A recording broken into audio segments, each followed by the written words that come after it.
America has been robbed by ninjas. Fellow Toastmasters, esteemed guests, and especially any ninjas working in the room,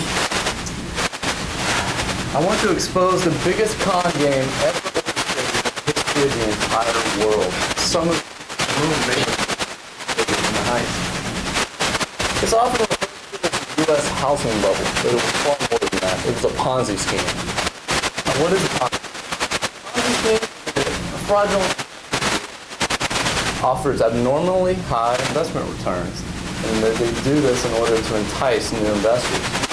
The scheme is doomed to collapse because all the wealth and the resources are focused on bringing in more and more investors instead of creating any actual wealth. It was named after Charles Ponzi, who up until recently was involved in the greatest scandal, and it's involved.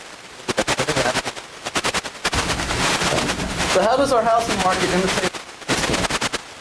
Offering abnormally high investment returns. Homes should appreciate just a bit above inflation. That's really about it. There's nothing magical about it, nothing complicated, and there's definitely nothing lucrative about it. They're simply homes. But year after year, we saw double-digit price increases, and people got euphoric about it. They felt very rich. They started treating their homes as investment vehicles. They started speculating on them. And then they started doubling down. This sounds a lot more like a Vegas casino than it does a place to raise a family. And everyone wanted a piece of the action. So our government, our industry, and Wall Street coordinated their efforts. We drastically lowered our we kept our interest rates artificially low, and we allowed industry that was unregulated and unproven to proliferate. And Frankenstein finance was born. So we all got normal returns to institutional investors now. And these are the big boys. These are the guys that they buy huge bundles of risky mortgages, and they provide cash for the bank to continue the Ponzi scheme.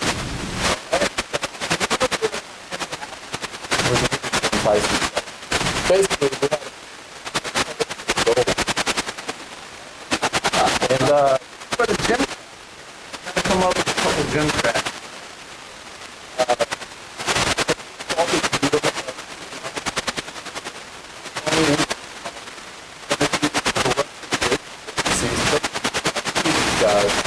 Profit with no risk. Right? Ponzi schemes focus almost the entirety of their energy on enticing new investors instead of creating any real wealth.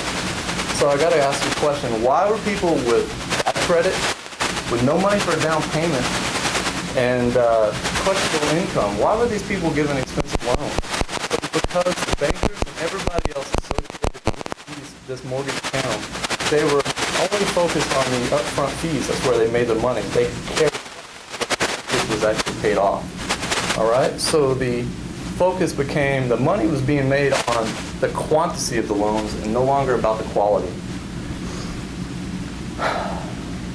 And as the needs for investors increased, the lending standards decreased. Eventually, all it really took was a social security number and a pulse. And bankers began offering loans lovingly and jokingly referred to as ninja loans. So what is a ninja loan? It's no income, no job, no assets, right? What happens when you give a ninja a home? They trash it and run it out in the middle of the night, all right? So they destroy everything. So like all Ponzi schemes, there was a tendency to reinvest into the system. These loans were never created to be paid off. They wanted these homeowners to come back to the banks year after year to refinance to escape these exploding mortgages, right? So and this allowed the banks to scalp their fees again and again and again. We were not a nation of homeowners. We're a nation of home debtors, and we were simply renting our homes from the banks. Ponzi schemes ultimately are doomed to collapse. Our housing market was focused on a single premise, and that was that housing prices can never go down. It was like they were basically selling us a perpetual wealth generation machine, a big golden goose that literally excreted money forever. All right? But inevitably, this promise was deemed to be a fraud, and the entire scheme fell apart. The hordes of hungry homeowners disappeared. People were no longer able to refinance out of their toxic mortgages. Banks were stuck with defaulting loans and no access to cash, and these savvy investors were shocked to find out that their invincible investments were worth next to nothing. And the Ponzi scheme created unsustainable and unstable distortions in the market. A perfect example is the price of homes compared to income. The prices of homes rose much faster than people's incomes, and the only way they were able to afford these homes were through risky and exotic mortgages. Over the long term, though, however, it's mathematically impossible for homes to rise much faster than incomes, because ultimately, at the end of the day, somebody's got to pay for these things. You can't pay for them without income. So by using any measure of affordability, housing prices are unaffordable. And there's simply no suckers left. So in conclusion, the housing bubble was a Ponzi scheme, and it was the biggest con game ever pulled off in the history of the entire world. We shouted with glee as our prices hyper appreciated year after glorious year. We thought we were rich, and we thought we wouldn't ever have to work again. We lowered our standards. We manufactured ingenious ways to include everybody into the scheme. And we continually reinvested our perceived wealth into this program with no intention of ever actually paying off our debts. The entire scheme was focused on a single premise that was proved to be a lie, and the entire thing collapsed. The Ponzi scheme is dead.